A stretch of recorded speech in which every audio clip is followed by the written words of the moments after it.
Jama'a masu kallon mu da sauraron mu assalamu alaikum barkamu da yau ina alhamis muna 16 ga watan Zulhajji hijira fiyan halitta daga Makka zuwa Madina shekara na 1446 wanda yayi daidai da ranar 12 ga watan Yuni miladiyar haihuwar Annabi Isa alaihi salam shekara na 2025 ga cikakkun labaran mu na sashen Hausa kamar yadda muka same su.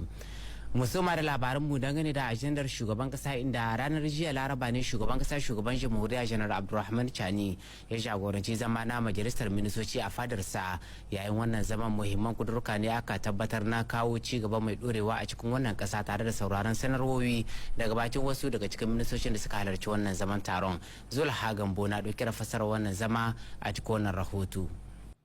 A huskar ofishin ministan cikin gida taron majalisar ministocin ya yi na'am da shawarar doka da ke kawo gyaran huska a kundin tsara ofishin EJSS wani ofishi ne da ke ƙarƙashin ministan cikin gida mai sa ido akan duk wasu ma'aikatu na police national da guard national. A huskar ofishin ministan kiwon lahiya taron ya amince ma shawarwarin dokoki guda uku, biyun akan girka makarantun koyon aikin likita a jihar Difa da jihar Damagara masu sunan NSP Difa da NSP Zandar. Shawarar doka ta uku da ta amince ma hakkokin makarantar ta NSP Zandar.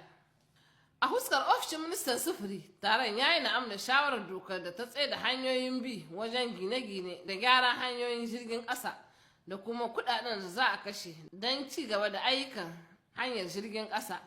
A ofishin ministan shari'a da kare haƙƙin ɗan adam taron majalisar ministocin ya amince ma shawarar doka domin ware mako guda don taimaka ma jama'a a fannin shari'a.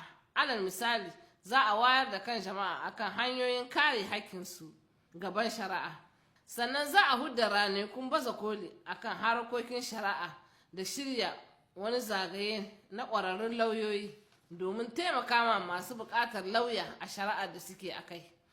A huskar ofishin ministan ilimi mai zurfi da bincike taron majalisar ministocin ya yi na'am da shawarar doka mai gyaran huskar kundin ɗaukar nauyin girka wata jami'a ta gwamnati mai koyar ma ɗalibai ilimin kimiyya raya al'adu da fasahohi UVN.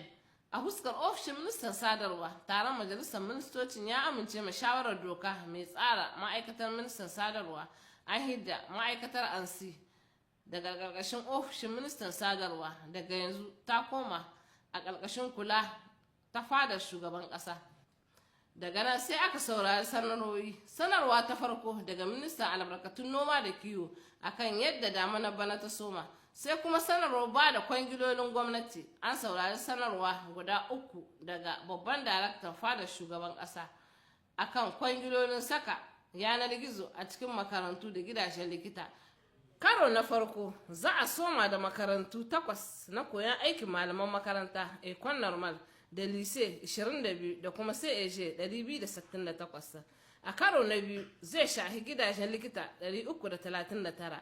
Bayan haka jami'ar Abdulmumuni ta birnin Yamai za a sa mata yanar gizo ta wifi guda 20 cikin shekaru 3 masu zuwa. Prime Minister ya yi sanarwa akan kwangiloli guda 3.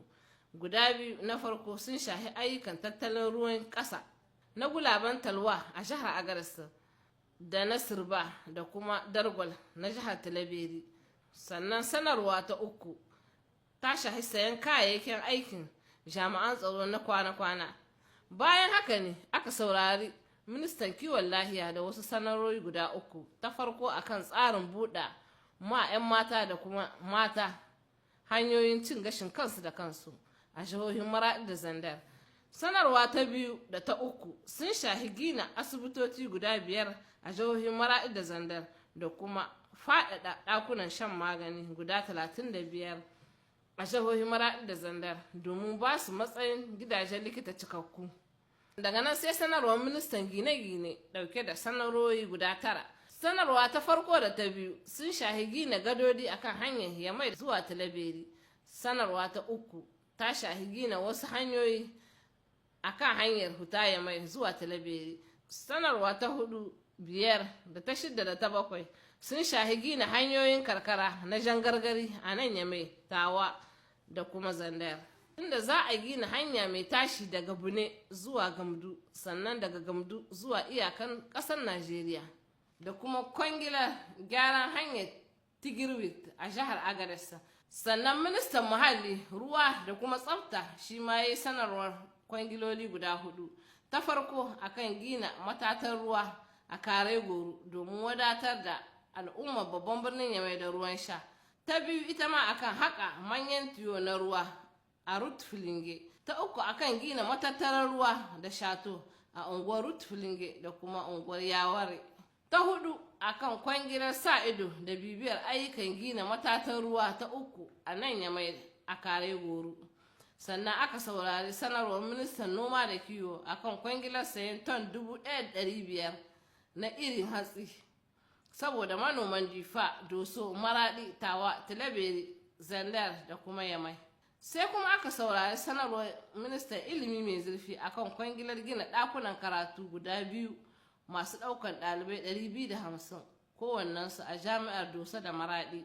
Daga nan sai sanarwar ministan kula da sha'anin ilimi, yaƙi da jahilci da kuma raya harsunanmu na gida akan kwangilar sayan kayayyakin aiki na ofishin ministan ilimin.